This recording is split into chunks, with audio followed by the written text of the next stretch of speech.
Zori bat leihotik barrura. Hitzaldia idazten bukatu nuenean, Nereari igorri nion posta elektronikoz.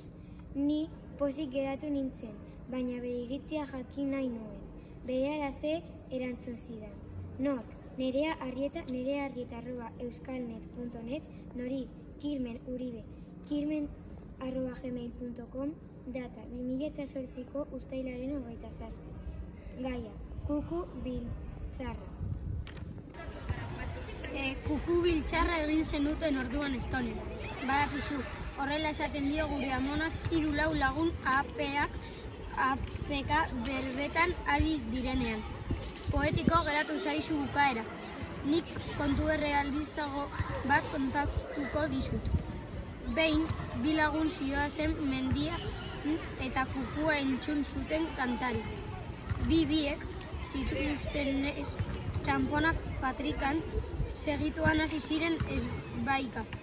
Niri kantatu dit, esaten zuen batek. Baita zera ere, kukua niri ari zitzaidan, besteak. Ez zirenez inola ere konpontzen, erabaki zuten notario baten gana joatea, kontua argitzera. Notarioak esan zien ezertan hasi baino lehen ordaindu egin behar zutela.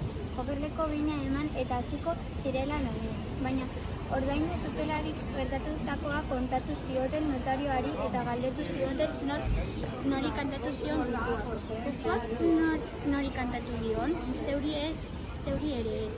Kukuak gaur neuri kantatu dit, esan zien notarioak. Amonaren da hori ere. Lanpetutan nabil, deituko dizut, musuak.